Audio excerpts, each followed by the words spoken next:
Hey guys, I'm Anjali and you're watching me on my YouTube channel Learn with Ali. आज की video का हमारा topic है verbs. Verbs क्या होती है? Parts of speech. इससे पिछले वाले वीडियोस में हमने कुछ पार्ट्स ऑफ स्पीच पढ़ लिए थे, जैसे कि नाउन, प्रोनाउन और एडजेक्टिव। आज हम पढ़ेंगे वर्ब्स। वर्ब्स क्या होती है? इंग्लिश की बैकबोन है। बिना बैकबोन के जिस तरह बॉडी अधूरी सी होती है, उसी तरह इंग्लिश में वर्ब्स ना हो तो पूरी इंग्लिश ही सुनी सी है। क्योंकि अगर वर्ब्स नहीं होगी तो ना तो टेंस बन पाएंगे और ना ही सेंटेंस। सेंटेंस का बेसिक स्ट्रक्चर तो आप जानते ही होंगे। क्या होता है सेंटेंस का basic structure? Subject plus verb plus object. सबसे इंपॉर्टेंट चीज क्या है? वर्ब। वर्ब के बिना कोई सेंटेंस फ्रेम ही नहीं हो सकता। जब आप वर्ब नहीं लगाओगे तो कैसे एक्सप्रेस करोगे? ना तो अपनी फीलिंग्स एक्सप्रेस कर पाओगे, ना आप ये बता पाओगे आप क्या काम कर रहे हो। जब कोई चीज एक्सप्रेस ही नहीं होगी तो सेंटेंस कंप्लीट कैसे होगा? इसीलिए वर्ब इंग्लिश का तो क्या, किसी भी लैंग्वेज का बहुत इंपॉर्टेंट पार्ट है। अब जितना ज्यादा इंपॉर्टेंट है उतना इसमें कंफ्यूजन भी होता है। कंफ्यूजन क्यों होता है? क्योंकि हमें पता ही नहीं होता है, कभी सेकंड फॉर्म लग जाता है तो कभी थर्ड फॉर्म लग रहा है, कभी क्या लग रहा है, कभी इंट्रांजिटिव आ गया तो कभी ट्रांजिटिव, कभी ऑक्सिलरी वर्ब। इतना सारा confusion, oh my God. But don't worry, सारे कंफ्यूजन का सॉल्यूशन है वीडियो। तो वीडियो को एंड तक जरूर देखना और पसंद आए तो लाइक करना और चैनल को भी सब्सक्राइब करना। अपने दोस्तों के साथ शेयर करना भी मत भूलना।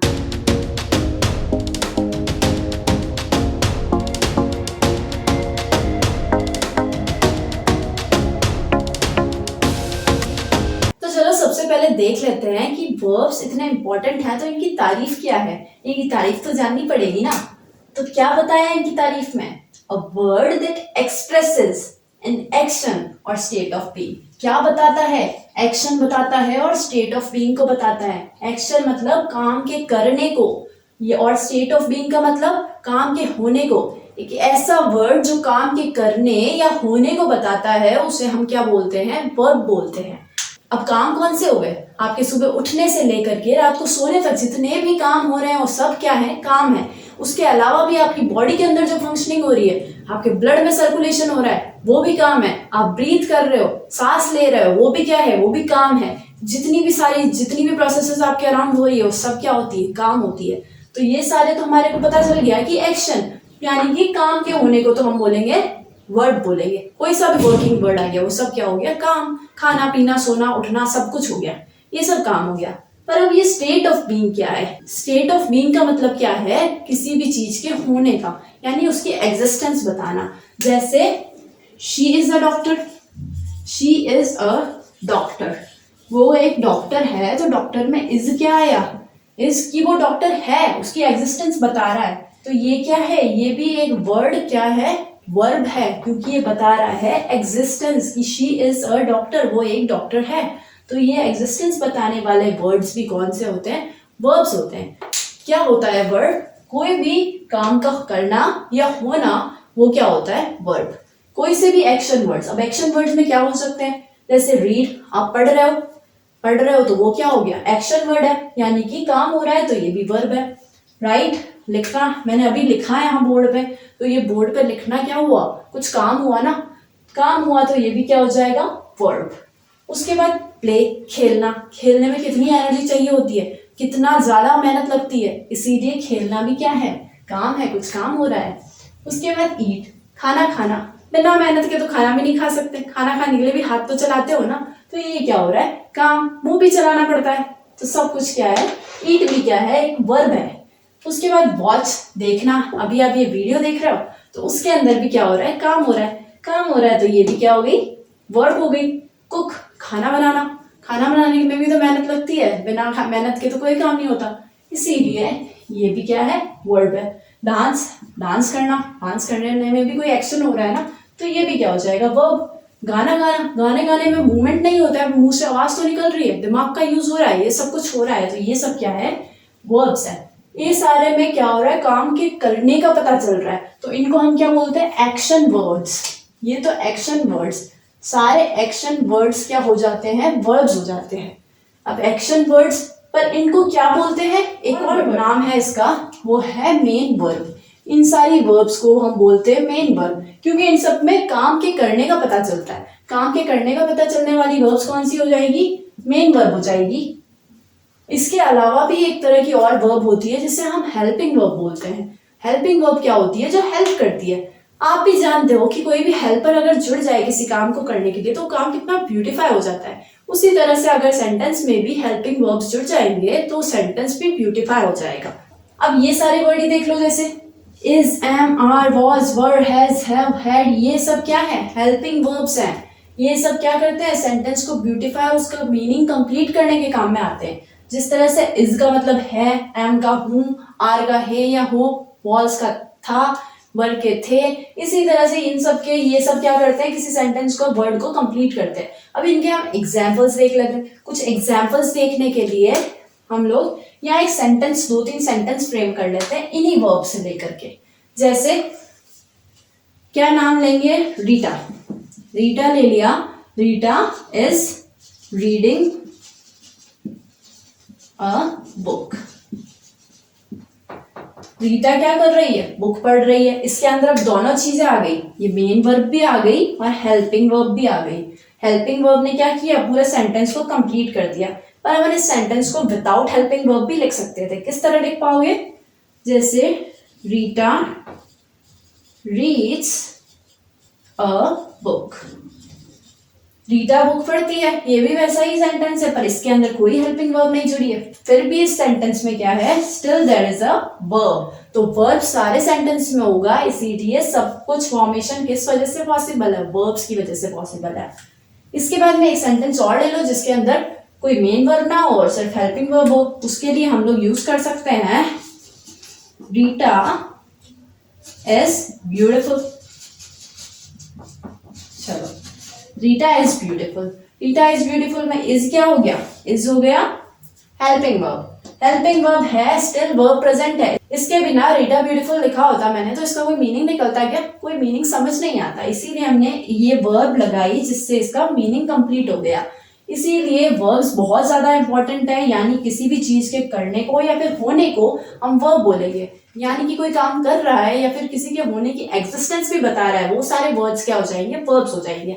अभी एक और एग्जाम्पल देख सकते हैं हम, जैसे कि ये हो गया आई एम फीलिंग हैप्पी। यहां मैंने एग्जाम्पल लिखा आई एम फीलिंग हैप्पी, मैं बहुत खुशी महसूस कर रहा हूं। तो अब इसके अंदर ये वर्ड आया फीलिंग। फीलिंग्स भी क्या होती है? वर्ब्स होती है। फीलिंग्स हो गई, आपका कोई भी काम सब कुछ वर्ब्स के अंदर ही आएगा। तो हमने इससे क्या कंक्लूड कर लिया? वर्ब्स क्या है? सारे एक्शन वर्ड्स हो गए। तो कोई भी काम हो रहा है तो वो है वर्ब। उसके अलावा फीलिंग्स भी एक्शन में आती है, तो फीलिंग्स भी क्या है? वर्ब्स हैं। इसके अलावा एग्जिस्टेंस, किसी चीज की एग्जिस्टेंस बता रहा है यानी कि वो प्रेजेंट है, उसकी प्रेजेंस बताता है, वो भी क्या हो जाता है? वर्ब। तो ये सारी चीजें मिल करके बनाती है verb. Think every existence is a verb. जब सारी एग्जिस्टेंस, सारे काम वाले वर्ड्स वर्ब हैं तो वर्ब कितनी इंपॉर्टेंट है। पर अब जब हमने ये चीजें पढ़ ली है, मेन वर्ब और हेल्पिंग वर्ब, इन सारी वर्ब्स को हम लोग हेल्पिंग वर्ब या फिर ऑक्सिलरी वर्ब भी बोलते हैं। इनके बारे में हम लोग आगे थोड़ा सा और डिटेल में पढ़ लेते हैं ताकि हमारे को पूरी तरह से क्लियर हो जाए कि मेन वर्ब और हेल्पिंग वर्ब क्या है, क्योंकि इनके अंदर भी कुछ टाइप्स होते हैं जिसे हम अगले पार्ट में डिस्कस कर लेते हैं। चलो, हमने पहले ही वर्ब्स को 2 पार्ट्स में डिवाइड कर लिया था, मेन वर्ब के अंदर और हेल्पिंग वर्ब के अंदर। मेन वर्ब्स कौन सी थी? एक्शन वर्ड्स मेन वर्ब हो रहे थे, जबकि हेल्पिंग वर्ब्स के अंदर कौन से वर्ड्स आ रहे थे? जो एग्जिस्टेंस बता रहे थे। एग्जिस्टेंस यानी कि जो हेल्प कर रहे थे सेंटेंस को ब्यूटीफाई करने में। हेल्पिंग वर्ब्स किसका काम करती है? मेन वर्ब की हेल्प करने का। या फिर जब भी बिना मेन वर्ब के यूज होती है तो एग्जिस्टेंस बताती है, किसी भी चीज की प्रेजेंस बताती है। इसीलिए इनको क्या बोलते हैं? हम हेल्पिंग वर्ब्स बोलते हैं। और मेन वर्ब तो आपको पता ही है, सारे जितने भी काम हो रहे हैं वो सब क्या है? मेन वर्ब है। अब हमने मेन वर्ब को भी 2 पार्ट्स में डिवाइड कर दिया है, ट्रांजिटिव और इंट्रांजिटिव, यानी कि सकर्मक और अकर्मक क्रियाएं, इनमें डिवाइड कर दिया है। ट्रांजिटिव, अब ट्रांजिटिव क्या होता है? ट्रांजिटिव होता है एक ऐसा वर्ब जिसके अंदर हमें क्या चाहिए? एक ऑब्जेक्ट की जरूरत है। ऑब्जेक्ट की जरूरत है क्या करने के लिए? To complete it sense. इसका पूरा मतलब निकालने के लिए इसे एक ऑब्जेक्ट की जरूरत पड़ती है। एक ऑब्जेक्ट नहीं आएगा यानी कोई कर्म नहीं आएगा तब तक इसका कोई मीनिंग पूरा नहीं होगा। जैसे एग्जाम्पल देख सकते हैं हम, यहां मैंने लिख दिया वी सॉ। हमने देखा। क्या देखा? पता नहीं है ना, तो कोई मीनिंग नहीं निकला इसका। जब तक आप आगे कुछ लगाओगे नहीं तब तक पता ही नहीं चलेगा कि आपने देखा क्या। कुछ भी देखा हो सकता है, अब हमें क्या पता क्या देखा है। इसीलिए हम इसके आगे अगर लगा दें वी सॉ अ फिल्म, हमने एक मूवी देखी या फिल्म देखी, तो वो इसका मीनिंग कंप्लीट हो गया। क्या देखा? फिल्म देखी, तो इसका मीनिंग कंप्लीट है। उसके लिए हमें एक ऑब्जेक्ट की जरूरत पड़ी। वो ऑब्जेक्ट क्या था? फिल्म। फिल्म था एक ऑब्जेक्ट जिसने इसका सेंस कंप्लीट किया, इसका मीनिंग कंप्लीट किया। इसी तरह का एक एग्जांपल और देख सकते हैं हम, जैसे आई लाइक। आई लाइक क्या पसंद है? पता नहीं क्या पसंद है, जब तक आगे लिखोगे नहीं तो पता कैसे चलेगा। इसीलिए अगर आगे लिख दिया आई लाइक कॉफी, मुझे कॉफी पसंद है, तो कॉफी क्या हो गया? ऑब्जेक्ट हो गया। ऑब्जेक्ट ने इसका मीनिंग पूरी तरह से कंप्लीट कर दिया। तो ट्रांजिटिव वर्ब्स कौन सी वर्ब्स है? जिन्हें एक ऑब्जेक्ट चाहिए, यानी कि एक कर्म चाहिए अपना मीनिंग कंप्लीट करने के लिए। ट्रांजिटिव, अब ट्रांजिटिव में एक और चीज आती है कि ट्रांजिटिव में एक या एक से ज्यादा ऑब्जेक्ट भी हो सकते हैं। वो कैसे हो सकते हैं वो देख लेते हैं हम। जैसे इसको हटा देते हैं, एक मिनट। वन ऑब्जेक्ट वाला देख लो। अभी तक जो बताए थे वो वन ऑब्जेक्ट के एग्जाम्पल थे। वन ऑब्जेक्ट का एग्जाम्पल भी लिख देते हैं यहाँ। जिसके अंदर वन ऑब्जेक्ट हो उनके क्या एग्जाम्पल्स होंगे? जैसे आई लाइक कॉफी, इसके अंदर एक ही ऑब्जेक्ट आ रहा है, ये एक ऑब्जेक्ट है, तो वन ऑब्जेक्ट वाला ट्रांजिटिव वर्ब हो गया। इसके अलावा टू ऑब्जेक्ट्स भी हो सकते हैं। टू ऑब्जेक्ट वाले में क्या होगा? एग्जाम्पल ले लेते हैं। माई फ्रेंड, माई फ्रेंड ले लिया। My friend gave me a book, मेरे फ्रेंड ने मुझे एक बुक दी। तो ये इसके अंदर कितने ऑब्जेक्ट्स हो गए? जो डायरेक्ट ऑब्जेक्ट दिख रहा है वो तो ये है बुक, सबको पता है कि ये ऑब्जेक्ट है इसमें। इसके अलावा भी इसमें एक और ऑब्जेक्ट है, वो क्या है? मी। मी जो है वो एक और ऑब्जेक्ट है जिसे हम बोलते हैं इनडायरेक्ट ऑब्जेक्ट। टू ऑब्जेक्ट वाले केस में जो सीधा सा ऑब्जेक्ट दिख रहा होगा वो क्या हो जाएगा? Direct object. और जो सेकंड ऑब्जेक्ट होगा जिसकी इनडायरेक्टली बात हो रही होगी वो क्या हो जाएगा? Indirect object. इसमें क्या है? ये है इनडायरेक्ट ऑब्जेक्ट और ये था डायरेक्ट ऑब्जेक्ट। तो ट्रांजिटिव में भी दो टाइप्स हो गए। मेन वर्ब के दो टाइप्स है, ट्रांजिटिव एंड इंट्रांजिटिव। ट्रांजिटिव के भी दो टाइप्स है कि एक ऑब्जेक्ट भी यूज हो सकता है इसके अंदर और टू ऑब्जेक्ट्स भी यूज हो सकता है। क्लियर? अब हम लोग देख लेते हैं इंट्रांजिटिव क्या होता है। इंट्रांजिटिव क्या है? इसके अंदर एक भी ऑब्जेक्ट की जरूरत नहीं है। डजंट नीड्स एन ऑब्जेक्ट, एक भी ऑब्जेक्ट की जरूरत नहीं है इसका सेंस कंप्लीट करने के लिए, कि ये वर्ड्स अपने आप में ही कंप्लीट होती है, इनको किसी कर्म की जरूरत नहीं है। एग्जाम्पल देख सकते हैं हम, जैसे birds fly. Birds fly, birds fly में अब इसको किसी भी ऑब्जेक्ट की जरूरत नहीं है, पूरा कंप्लीट सेंस बन रहा है। ये क्या बन रहा है कि बर्ड्स फ्लाई, चिड़िया उड़ती है। ये अपने आप में ही कंप्लीट है। जो अपने आप में कंप्लीट हो जाते हैं वो कौन से होते हैं? इंट्रांजिटिव। अभी इसका अगर आपको ट्रांजिटिव बनाना हो तो ट्रांजिटिव बनाने के लिए आप इसमें ऑब्जेक्ट ऐड कर सकते हो। Birds fly in the sky, birds कहाँ उड़ रही है? स्काई में उड़ रही है, स्काई ऐड हो जाएगा तो वो हो जाएगा ट्रांजिटिव। पर ये अभी क्या है? एक इंट्रांजिटिव है, क्योंकि इसके अंदर किसी ऑब्जेक्ट की जरूरत नहीं है अपना सेंस कंप्लीट करने के लिए। अपने आप में ही मीनिंगफुल है, अपने आप में ही कंप्लीट है। ऐसे वर्ब्स जो अपने आप में कंप्लीट होंगे उन्हें हम बोलेंगे इंट्रांजिटिव वर्ब्स। अब इसका एक और एग्जाम्पल देख लेते हैं हम। डॉग्स बार्क, डॉग्स बार्क हो गया, तो बार्क क्या हो गया? बार्क कुत्ते भौंकते हैं। इसके अलावा आपको आगे कुछ लगाने की जरूरत नहीं है इसके अंदर, ये अपनी आप में मीनिंग कंप्लीट कर रहा है कि कुत्ते भौंकते हैं। तो ये क्या हो जाएगा? Intransitive verb. इंट्रांजिटिव और ट्रांजिटिव में मेजर डिफरेंस क्या है? ट्रांजिटिव के अंदर एक ऑब्जेक्ट कुछ लगाना पड़ता है आपको ताकि उसका मीनिंग कंप्लीट हो सके, पर इंट्रांजिटिव में क्या होता है? किसी भी ऑब्जेक्ट की जरूरत नहीं होती, ये अपने आप में मीनिंग कंप्लीट कर लेता है। इसके अंदर ट्रांजिटिव में दो चीजें होती है, एक ऑब्जेक्ट भी हो सकता है और दो ऑब्जेक्ट भी हो सकते हैं। एक ऑब्जेक्ट में तो सीधा आपको आइडेंटिफाई हो जाएगा, और दो ऑब्जेक्ट वाले केस में डायरेक्ट ऑब्जेक्ट तो आपको दिख जाएगा और उसका इनडायरेक्ट ऑब्जेक्ट भी आपको ढूंढना पड़ेगा। इनडायरेक्ट ऑब्जेक्ट मोस्टली प्रोनाउंस होते हैं, तो आपको उसमें दिक्कत की बात नहीं है कि प्रोनाउंस को आइडेंटिफाई करके भी पता कर सकते हो कि इनडायरेक्ट ऑब्जेक्ट है। ओके, इसके बाद हम लोग देख लेते हैं हेल्पिंग वर्ब्स क्या होती है। हेल्पिंग वर्ब्स तो हमने देखा था कि जो हेल्प करती है वो हेल्पिंग वर्ब्स है। हेल्पिंग वर्ब्स में भी दो टाइप्स है, प्राइमरी और मॉडल। प्राइमरी ऑक्सिलरी और मॉडल ऑक्सिलरी होती है। मॉडल ऑक्सिलरी को हम जनरली मॉडल्स के नाम से भी जानते हैं। आपको पता होगा कि मॉडल्स 12 है, अगर नहीं पता है तो इसके ऊपर भी बाद में मैं एक वीडियो बनाऊंगी, वो आप देख सकते हो। अब प्राइमरी में कौन सी फॉर्म्स आती है? बी, बी की फॉर्म्स, यानी बी की फॉर्म्स कौन सी है? Is, am, are, was, were, be, been, being, इस तरह से ये जो जितनी भी फॉर्म्स है वो सब क्या है? बी की फॉर्म्स है। ये आती है प्राइमरी ऑक्सिलरी में। इनको हम मोस्टली हेल्पिंग वर्ब्स के नाम से जानते हैं। ये वाली वर्ब्स जो है वो मोस्टली हेल्पिंग वर्ब के नाम से ये वाली वर्ड्स यूज की जाती है। तो मोस्टली ये नाम किसका है? इसका है। हैव की फॉर्म्स हो सकती है, जैसे हैव की फॉर्म्स कौन सी है? Has, have, had. डू की फॉर्म डू, डज, डिड, या फिर will, shall, would, should, will have been, shall have been. इस तरह से भी ये सारी फॉर्म्स किस में आती है?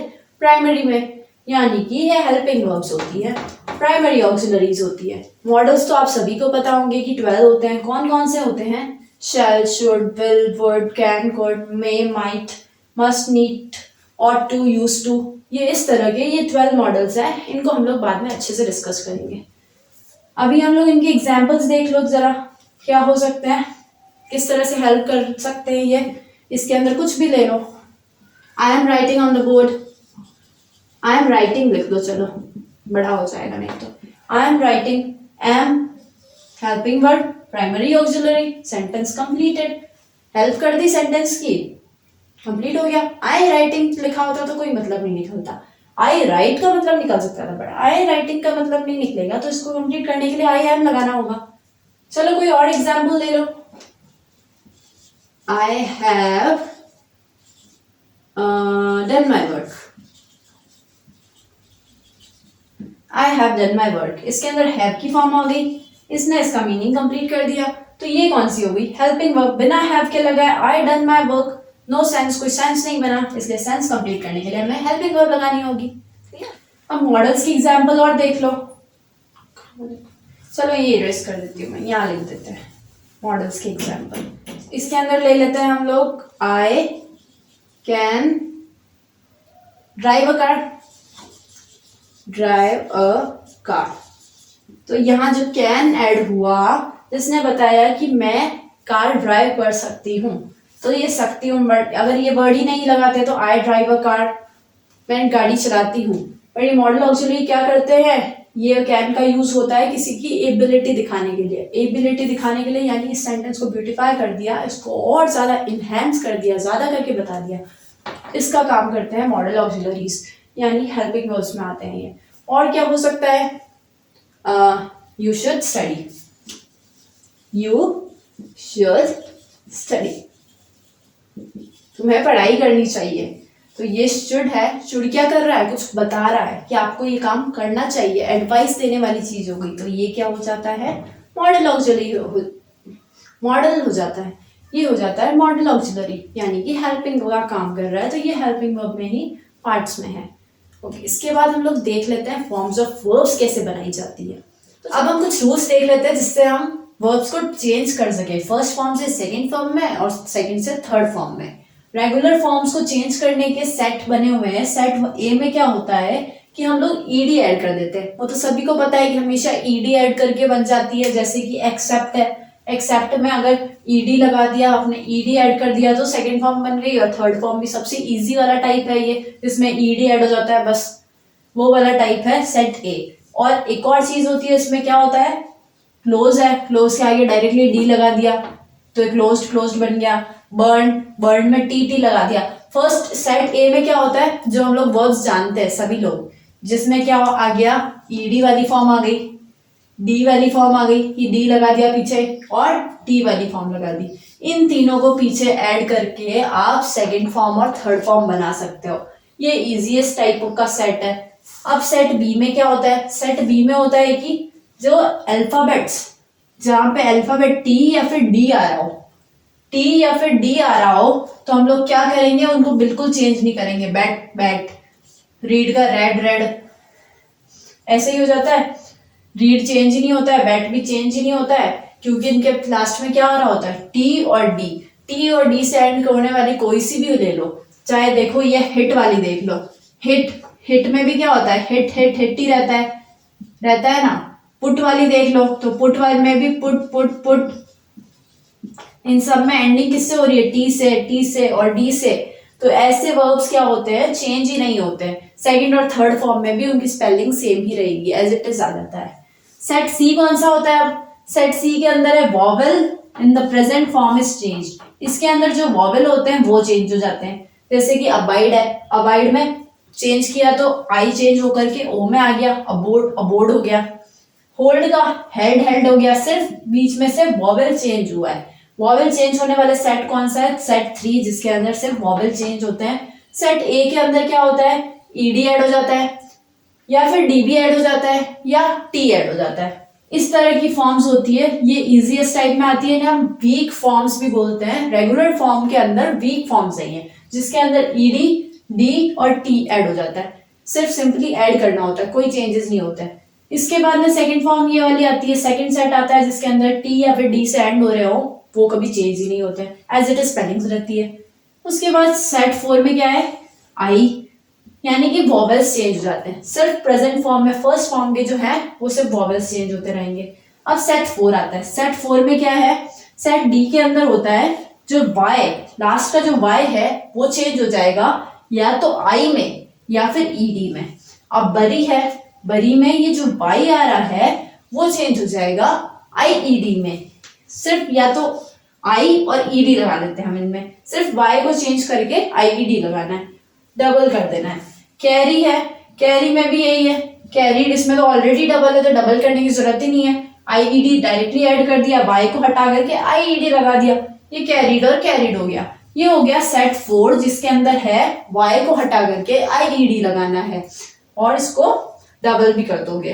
अगर डबल है ऑलरेडी तो नहीं करना है, डबल नहीं है तो करना है। इसके बाद में एक और सेट आता है जिसे हम बोलते हैं सेट 5, जिसके अंदर सिर्फ कॉन्सोनेंट को डबल कर दिया जाता है और ईडी लगा देते हैं। ये तो इसी का फॉर्म हो गया, मैरी और कैरी वाला फॉर्म इसी का हो गया। सॉरी, बाय मिस्टेक हो गया है। ये मैरी वाला फॉर्म किसका है? इसी कैरी का। वाई को हटा करके आईईडी लगा दिया। सेट 5 के अंदर होता है ये जो कॉन्सोनेंट है इसको डबल करके ईडी लगा दिया, बैग, बैग्ड, बैग्ड। तो ये फॉर्म्स हो गए। 5 तरह के सेट बनते हैं रेगुलर फॉर्म्स के अंदर। रेगुलर फॉर्म में फर्स्ट सेट में क्या है? ईडी ऐड करना होता है, या फिर डी ऐड कर सकते हो या टी। ये सिंपलेस्ट है क्योंकि इनके अंदर जस्ट सिंपल ऐड करते हैं। दूसरा सेट होता है जिसके अंदर बैट, यानी कि टी और डी से एंड होने वाले, उनके अंदर कोई चेंजेस ही नहीं होते, इसलिए ये भी सिंपल सेट है। उसके अलावा सेट 3 में हो जाता है कि आई, अगर कोई भी वॉवेल आ रहा है उसको सिंपली अपन चेंज कर देते हैं। अब आई का बोर्ड अबोर्ड हो गया, हेल्ड, होल्ड का हेल्ड हेल्ड हो गया। तो इस तरह से वॉवेल्स चेंज करके भी आप फॉर्म्स को चेंज कर सकते हो। सेट 4 में क्या था कि वाई जो है वो चेंज हो जाएगा आईईडी में, और उसके पहले वाला कॉन्सोनेंट डबल हो जाता है। डबल हो जाता है इन द सेंस कि अगर डबल होगा ऑलरेडी तो उसे डबल नहीं करोगे, ट्रिपल मत कर देना, बाकी अगर सिंगल है तो उसे डबल कर देना। फिर लास्ट वाला सेट था सेट 5 के अंदर क्या है? ये बैग है तो इस जी डबल हो जाएगा और ईडी लग जाएगा।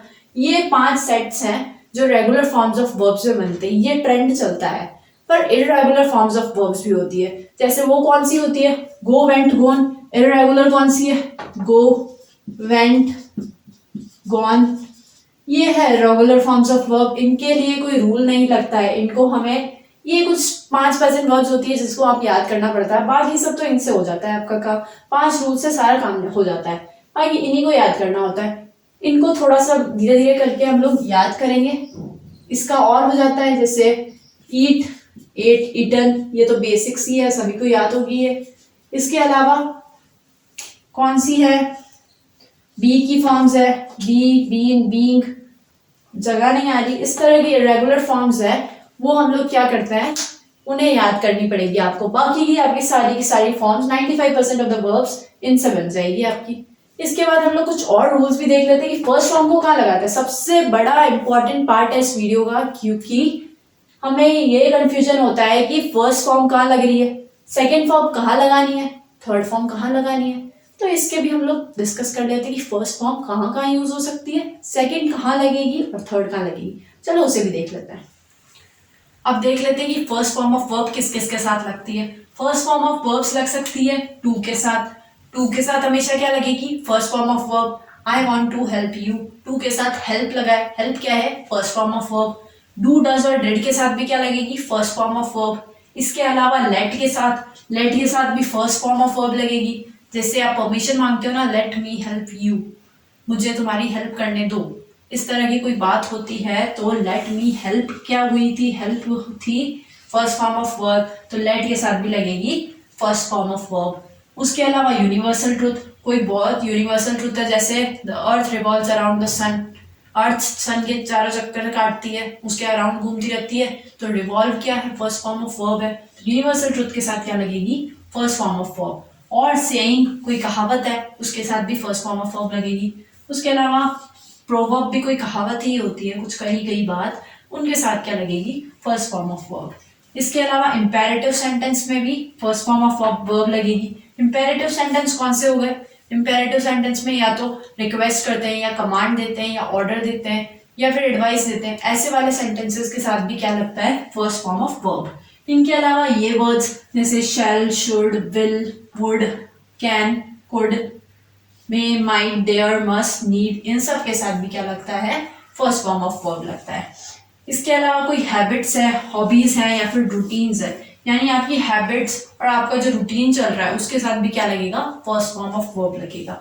उसके अलावा ऐसे ये कुछ वर्ड्स है जैसे usually, sometimes, these days, nowadays, everyday, daily, often, rarely और सेल्डम, इन वर्ड्स के साथ भी क्या लगती है, हमेशा फर्स्ट फॉर्म ऑफ वर्ब लगती है। ये कुछ ऐसे वर्ड्स हैं जिनके साथ हम लोग लगाते हैं फर्स्ट फॉर्म ऑफ वर्ब। इसका आप स्क्रीनशॉट ले लो, इसके बाद मैं अगला बता देती हूँ। अब है second form of verbs. Second form of verb किसके साथ लगेगी, सेकेंड फॉर्म ऑफ वर्ब लगती है यस्टरडे, पुरानी बातों के लिए लगती है second form of verb. Yesterday कल की बात हो गई तो क्या हो गया, सेकेंड फॉर्म ऑफ वर्ब लगेगा।